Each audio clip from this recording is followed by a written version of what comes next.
प्रणाम, नमस्कार। मैं हूं गणेश शिवरकर। और कितने सारे फ्लाइट क्रैश होंगे, कितने सारे प्लेन क्रैश होंगे। और ये हो क्या रहा है? पहले अजीत पवार जी का एक प्लेन क्रैश हुआ, अभी दो दो मुंबई में। समझ में आ नहीं रहा है कि ये प्लेन की गलतियां है या साजिश है।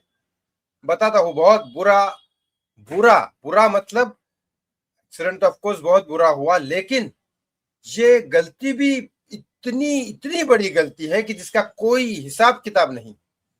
बताता हूं क्या हुआ। दो मुंबई में फ्लाइट आ रही थी। यस, इंडिको और एयर इंडिया, दोनों की फ्लाइट मंगलवार को आ रही थी। ठीक है। अब इसमें क्या हुआ, एक प्लेन के बारे में बता देता हूं आपको मैं। एक ही बार प्लेन में पायलट के बाजू में थोड़ी देर के लिए था। प्राइवेट प्लेन था किसी का, हमारे बहुत बड़े क्लाइंट थे। उन्होंने कहा, मैंने उनको रिक्वेस्ट की तो आगे मैं बैठा था, तो उन्होंने कहा था ट्रैकर होता है कि आसपास अगर क्लाउड बहुत ज्यादा हो तो भी ट्रैकर होता है कि कौन सी फ्लाइट, कौन सा प्लेन।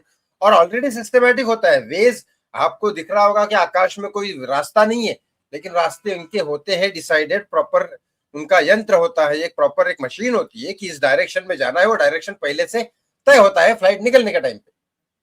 समझे? वो हाईजैक वाईजैक होता है, वो सब अलग बात है। लेकिन वैसे फ्लाइट अगर यहाँ से उड़ रही है, बैंगलोर से मुंबई जाना है, तो ऑलरेडी वे तय होता है और दूसरे का भी तय होता है ताकि एक दूसरे को टकराए नहीं। और वैसे भी ट्रैकर कम से कम बहुत डिस्टेंस में, बहुत सारे डिस्टेंस में ऑलरेडी ट्रैक कर लेता है कौन सा फ्लाइट कौन से कहाँ पे है। तो हादसा ये होगा, मुंबई में इंडिको और एयर इंडिया के फ्लाइट दोनों आपस में टकरा गए। इतनी बड़ी गलती है ये जिसका कोई हिसाब किताब नहीं। दोनों के फैन आपस में टकरा गए, मतलब कितने नजदीक आ गए, आपको यहाँ पे दिख रहा होगा। तो दोनों के फैन आपस में टकरा गए और यह हादसा हो गया। पायलट जो थे वो ट्रेंड पायलट थे। इनकी होशियारी की वजह से दोनों में से किसी भी यात्री को कोई नुकसान नहीं पहुंचा। अब कोई धक्का मुक्की ये वो सब तो लगा ही, हो गया वो तो हो गई, लेकिन फैंस टकरा गए कैसे तो भी। लैंडिंग की टायर नीचे से घसर गए, जहां पे लैंड होने थे वहां से नीचे घसर गए, तो 4 टायर फूट गए। मतलब आप समझ रहे हो कितना बड़ा हादसा हो सकता था। एयरपोर्ट पे उतरने के बाद अगर प्लेन लैंडिंग नहीं हुआ, वहां अगर ब्लास्ट हो गया, तो वहां पे और भी यात्री है, बहुत सारा है। एयरपोर्ट पे तो हजारों लोग होते, कितना बड़ा हादसा हो सकता था। इसमें गलती किसकी है?